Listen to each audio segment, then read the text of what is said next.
listening to It's Not Normal, It's Toxic with Dr. Heidi, a toxic relationship specialist. Here, we bring hope, healing, and freedom to those who have been affected by toxic relationships and emotional abuse. Learn to not only recognize a red flag when you see one, but have the courage to choose yourself and move forward in a life that's free from toxic control of others. Living in an environment that's not healthy for you can cause this type of abuse to be accepted as normal. The truth is, it's not normal. It's toxic.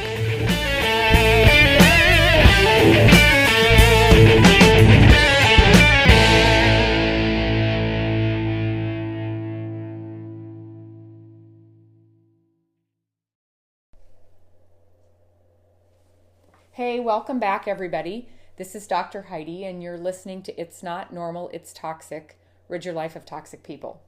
Funny thing, this morning, I was in the middle of writing this podcast, and there was a couple posts in the Strength Within support group that were exactly what I had decided to write this podcast on this morning. So I guess sometimes what's needed just shows up. The topic this week is, why is it so hard to feel peace? And there's a whole bunch of things that go with why we can't find peace. I really like to be able to give people steps for forward motion. We can read about the toxic traits. We can read what they do. We can continually sit with our faces in the computer looking for validation that we're in a toxic relationship. But we also have to go, okay, so this is where I am. What do I do next? So this episode is geared towards probably a little bit more the people who have removed themselves, thinking that that was going to be the end all, and now they're struggling outside of the toxic relationship. So for those of you who right now in your journey are still in it, this is going to be an episode that is going to help you because you're going to know a little bit more about what to expect. On the day that you decide to break ties with the toxic person in your life, there is going to be some things that are probably harder than you think they should be. There's going to be some things that you never anticipated showing up. And for those who are out, you're going to really relate to some of these things that I'm going through because we picture if we could just get out of this, everything is going to be perfect. And some of you are sitting out there now going, I'm out of it, and this is really hard. So I'm going to kind of give you some of the things that I felt after being able to remove myself from toxic relationships. And I'm hoping that some of the things that I can list and maybe some of the steps that I took to get through it will help some of you. So let's talk about what our life looks like when we're in a toxic relationship. And again, this may be a friendship, this may be a family type situation, this may be something with a coworker, this may be an intimate relationship, or this may be a marriage spouse type situation. But what does your life look like when you're in a toxic relationship? The biggest thing that I remember is there was zero time for myself. And even if there was time for myself, I felt guilty the entire time I was doing something for myself. You felt a little fearful when you're doing something for yourself because you're probably not supposed to be doing something for yourself. Time and energy is meant to be spent on and for the toxic person. So struggling in this suffocating feeling, trying to find time for yourself to do what you enjoy is very, very difficult. Life in a toxic relationship is very chaotic. Toxic people are addicted to chaos. Why? Because they can stir up the unpredictability and constantly be changing plans and making last minute plans and throwing curveballs all the time. It keeps things very chaotic. How does that work to the advantage of the toxic person? It keeps everyone's attention on them. What's coming next? What do I need to be ready for? Oh, yesterday the attitude was this, and now today it's completely different. So when you're constantly feeling that chaos and you're running 100 miles an hour, it's very difficult for you to take the time to find peace in any type of situation like that. Toxic relationships are very hot and cold. It kind of goes with the unpredictability. Very, very inconsistent attributes are found within a toxic person. If they can be inconsistent, they can keep everybody guessing. And when they're keeping everybody guessing, everybody's anticipating what their next move is and what, as a result, their next move needs to be. If they're going to do this, I'm going to be ready to do this. If this happens, I'm going to be prepared to do this. If everything comes out like I think it's going to, I'm going to do it this way. If it comes out a different way, I'm going to do it this way. So the inconsistency keeps our attention on them. And when we're running around 100 miles an hour in the chaos, they have control over what we're doing. Toxic relationships require a lot of approval seeking. Toxic people like you to be dependent on them for your emotional needs, for your financial needs, for your social needs, for everything. So when the criticisms and the comparisons come up and toxic people feel better when other people are struggling, we talk about that all the time, we feel like we need to get approval. So we try harder and we try to do better and we take the blame and we accept responsibility for things we never should have, just for the desire to be good enough and feel like we're finally approved of. We're always trying to stay one step ahead, because if we can anticipate it, which we can, because if you've been in a toxic cycle for a while, you know the cycle. You can feel it coming. So we're always trying to stay one step ahead while we're trying to manage what's going on in the present. And the whole time we're trying to do this, we're walking on eggshells. So everything is this ridiculous balancing act to keep conflict down, to try and keep them happy, to not show disapproval, to make sure we are showing respect and being very quiet and submissive, for a lack of a better term, to the personality that is toxic. Life in a toxic relationship, as far as I can remember, I had a pain in my stomach almost 100% of the time. We've talked about it in previous podcasts. The pain in your stomach is your body's natural defense mechanism telling you something's wrong. But when you stay in it and you live with that pain in your stomach, you don't notice it anymore because it becomes completely normal. Toxic relationships cause us to overthink. We overanalyze everything because, again, we're trying to keep them happy. We're trying to stay out of trouble. We're trying not to disappoint them. Seeking approval all the time makes us overthink every situation.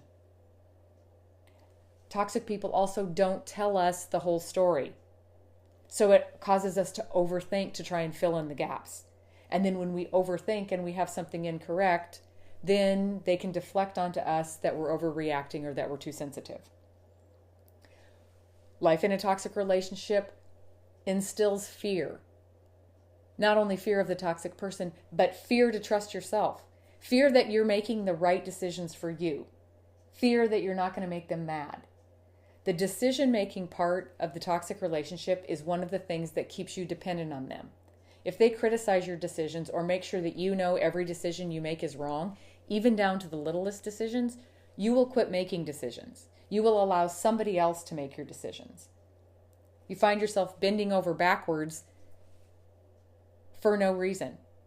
The bending over backwards and being super flexible and viable for everybody else soon becomes your personality. Oh, you need this? Okay. Oh, you want that? Okay. What can I do next? So when you've been in an environment like this, asking how you can find peace isn't that surprising. You feel like you are sentenced to life with no chance of parole. I remember thinking, you are never going to get out of this. You are way too scared of yourself to actually think that you could do it. And what are other people going to think? And I know this is going to be my fault. So these are all things that are happening and going on within a toxic relationship. But if you've been able to remove yourself, then why are you now not feeling peace? Because when you were in the toxic relationship, you really felt like, if I could just get out of this, it's going to be so easy. So why can I not grasp the feeling of peace and calm? Well, there's many reasons for that. Because you're used to the chaos, peace seems very uncomfortable.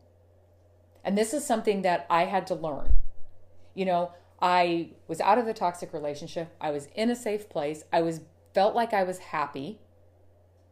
So why did I always have this uneasy feeling? Well, the reason is you are so used to operating in a chaotic environment that when nothing's going on, It's very, very uncomfortable. You're always waiting for the other shoe to drop. Something should be going on.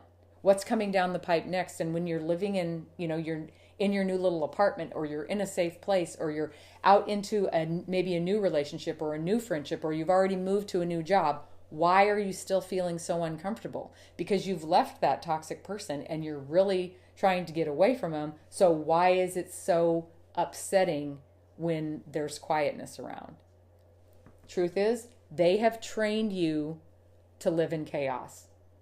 And when you're trained to live in chaos, when nothing is going on, your mind tells you something's wrong because nothing's going on. The other thing when you are in a toxic relationship, and one of the reasons why you maybe are having trouble feeling peace, is ask yourself where your attention was when you were in that relationship. They require the control, the power, the attention, and the admiration. When you are involved with a toxic person, no matter what level, your attention is on them because they require it. So now that you're out, why is your attention still on them? You should be able to focus on yourself. You should be able to foster new friendships. You should be able to start your hobbies again, but because they've trained you that your attention always had to be on them or else, your attention is going to go to them even when you exited the relationship. They have trained you to keep your attention on them. One of the other reasons we have a problem finding peace is we're not used to, or we don't even realize that we don't know how to put ourselves first.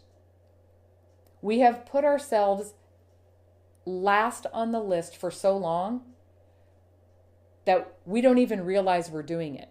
And if somebody says, you need to love yourself more, or you need to make yourself a priority, we don't even realize that we're not doing it, let alone know the steps to take to do it. Why? Because they've trained you that your place is at the bottom of the list. So then when you're out and you're seeking peace, you still feel the guilt. You still hear them calling you selfish for wanting to put yourself first, for, celebrating your accomplishments or being successful. You were always made to feel guilty when you accomplished something, or you did something for yourself, or something in your life brought you joy. So you're not used to having permission to put yourself first because they trained you that way. This is one thing that I found, and instead of just getting rid of it, I actually incorporated it into my life and turned it into something positive. One of the reasons you can't find peace in a toxic relationship is you are very, very programmed to operate off of a list. Now, they may not have handwritten you a list, but you knew every day that there were certain things that had to be done, how they had to be done to keep the peace in that relationship. You operated off a list to keep their approval. You operated off of a list of what they needed done. You operated off a list that was driven by guilt, because if you didn't, bad things happened. They trained you to operate off of a list. So now you're out seeking peace and nobody's giving you a list. You're seeking peace. One of the other things that makes it very difficult to seek peace is that you doubt your decision-making ability. You doubt your strength. You doubt your self-worth. You doubt your self-confidence. Why? Because they trained you to think that way. Somebody that's confident and has value in themselves and is, really good at making decisions is a threat to their control. So they've told you you're a bad decision maker, or they've criticized all your decisions so that you can't trust yourself enough to make the right decisions for you. And what happens when you're in a toxic relationship, if your decisions are always criticized, we just quit making decisions. We just sit back and allow decisions to happen, or we allow somebody else to make them. So then all of a sudden you're out trying to seek peace, trying to figure out how you're supposed to operate now, and you're so fearful that you're going to make the wrong decision that you don't make any. They trained you not to make decisions. The other thing, and I think this was a big thing, you don't know what to expect. When you're in a toxic relationship, you learn how to read the cycle. You learn how to stay one step ahead. You learn what's coming down the pipes. And when you're no longer in contact with them, you don't know what to expect. Now, with them not being close to you, you feel very insecure. Because at least you could see it coming. And now you can't see anything. Notice that the things that I just mentioned, you were trained in all of those areas. So figuring out and finding your peace is just untraining. Once you understand that it's as simple as reprogramming and untraining, it gets not so overwhelming. They trained you to think that peace was not, they trained you to think that peace as you see it was not possible. But at the same time, they're telling you that the relationship is normal, so they don't understand why you're feeling bad in it. But all you know is you don't feel peaceful, even though they're telling you you should. So how do we start finding peace? Let's talk about the living in chaos. If that has related to you, that you lived in chaos and now you're uncomfortable when nobody's around or there's a quiet, calm environment, force yourself to sit in silence. You don't have to be doing something productive 100% of the time. Allow yourself to have permission to have downtime. Are you going to feel anxious? Absolutely. This is where the reprogramming comes in. When you start feeling anxious, remind yourself, the only reason I'm feeling anxious is because I'm used to living in chaos, so peace is uncomfortable. So you have to start accepting the calmness and letting it in. Because they've trained you to always have your attention on them. And when you think about it, when you were in a toxic relationship, your attention was on them even when they weren't there. If you were one that was discarded, if you were one that maybe was cheated on, if you were one that received the silent treatment a lot, they knew exactly what they were doing, because when they're present, your attention's on them, and when they're absent, your attention is on them. So because it was trained, it can be untrained. Many of you move to a new apartment or you get out and you get safe, and where is your attention? It's on them. What are they doing? Who are they with? Are they happy? Why? Because you've been trained to always have your attention on them, so your brain doesn't know any different. It's been doing nothing but thinking about them for the last who knows how long, and now just because you're out, your brain still thinks about them. So what you need to do is when they get in your head, you have to consciously make a decision to kick them out. Concentrate on something else. Find hobbies, start new things, make new friends, and it's going to seem like a huge effort. But the training was a concentrated training, and the untraining has to be concentrated also. And you may have to do this 180 times a day. You catch yourself with your attention going that direction and you go, oh, not today, and you move it. And 10 minutes later, you might be removing your attention from them again. But it is retraining, and I promise you it works. Allow yourself to go to the front of the line for once. Feel the guilt and do it anyway. Self-care is not selfish, no matter how many times in your toxic relationship you were told you were selfish. It is absolutely not selfish. Guilt is an emotion. Toxic people are emotional controllers. So your body gets used to feeling guilt and it doesn't like it. So what we were trained to do was quick fix it so that guilty feeling would go away. You cannot feel guilty unless you're allowing somebody else to make you feel guilty. So if you don't have anything to feel guilty over, don't feel guilty over it. Start with the small things when you start putting yourself at the front of the line. Buy a new pair of shoes. Buy a new power tool. A new hairdo does wonders. Start making changes, things that make you happy. Allow yourself to spoil yourself a little bit, and when you feel the guilt, say to yourself, I'm allowed to take care of myself. I am allowed to be first on the priority list. This is okay. Nothing bad is going to happen because this is how it's supposed to be. And it doesn't have to cost you anything. It could be a cup of coffee in quiet for 10 minutes while you're watching the squirrel in the front yard. It could be reading a book. It could be taking a bath. My favorite thing was to get in my car and drive with the music that I liked. Toxic people are looking for a bargain. When you start taking care of yourself, your value of yourself comes up. And we're not a bargain. The people who want to be in our lives are going to have to get used to paying for somebody who's freaking expensive. And as you start taking care of yourself, the more you will see you're not a bargain. You are expensive. And the people that see that are going to respect that. So don't feel guilty about putting yourself first. This next one is the one that I said I incorporated in my life and turned something very negative into something positive. If you're feeling like you don't know what you should be doing with your time because you're so used to operating off of a list, go ahead and write yourself lists. I used to think, I cannot wait until I don't have a list.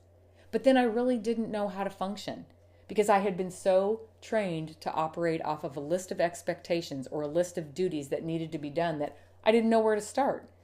So I started writing a list. It works great.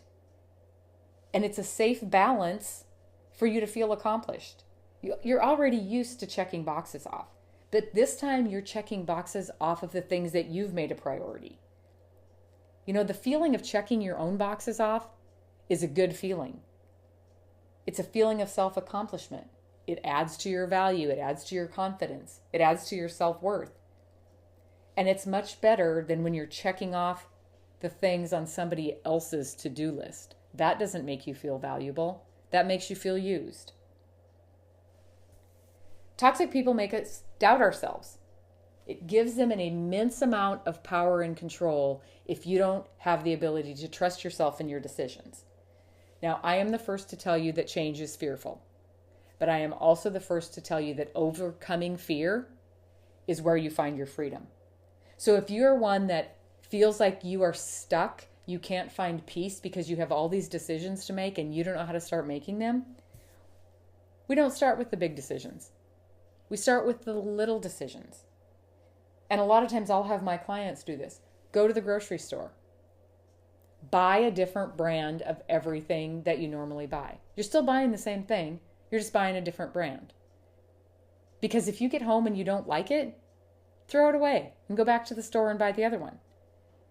Consciously decide what you want to wear in the morning. What color is going to make me happy? I'm going to consciously start making small decisions. So when I'm comfortable making small ones, the big ones will come a lot easier. And the hairdo thing for females is huge. You all know, should I cut my hair? Yeah, but if I cut it off, then it's going to take forever to grow. And maybe I shouldn't cut it, but maybe I should. And I really want to because I want to style it. And what do? We don't cut our hair. Because all of these what ifs about cutting our hair. And what if we hate it? And what if our friends liked it longer? And go cut your hair. It grows. That is one thing that I figured out. The cutting your hair was a change that there is what ifs if you cut your hair. But you know what? The world doesn't end when you cut your hair. And it gives you a little bit of self-confidence and a new personality, and it changes the way you look. And getting used to change is really, really good. When you realize it isn't as scary as you thought, then the bigger decisions are going to come easier. And I had to learn by this motto, but who cares if you make the wrong decision?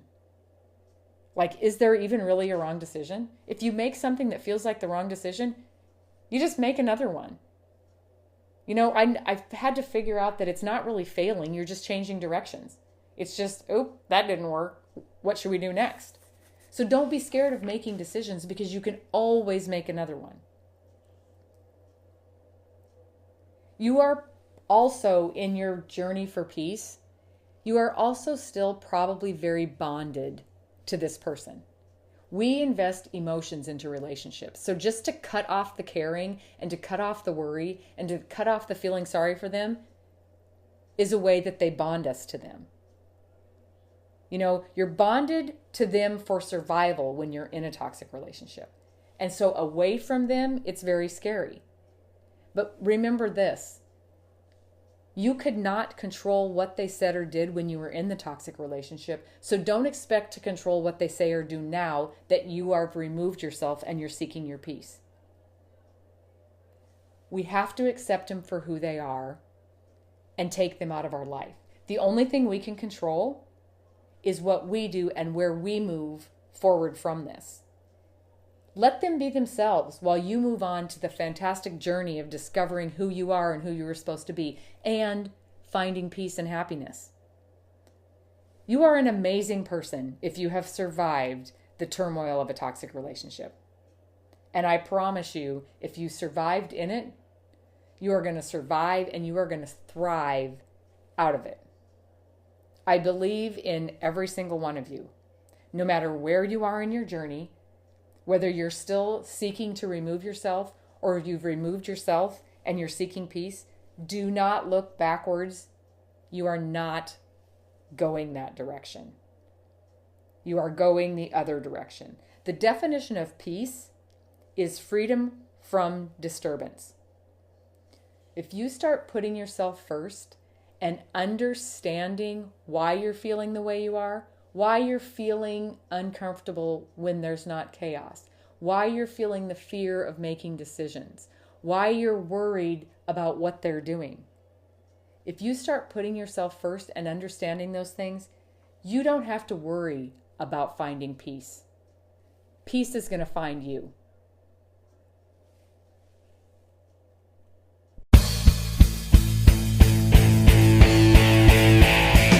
Thank you for listening to It's Not Normal, It's Toxic. If your life is being affected by a toxic relationship, visit coachingwithdrheidi.com and take our free toxicity profile analysis, or schedule a personalized consultation with Dr. Heidi. You can also follow us on Instagram at Coaching with Dr. Heidi, or join our private Facebook group at Strength Within. Take your first step to freedom today. And remember, it's not normal, it's toxic.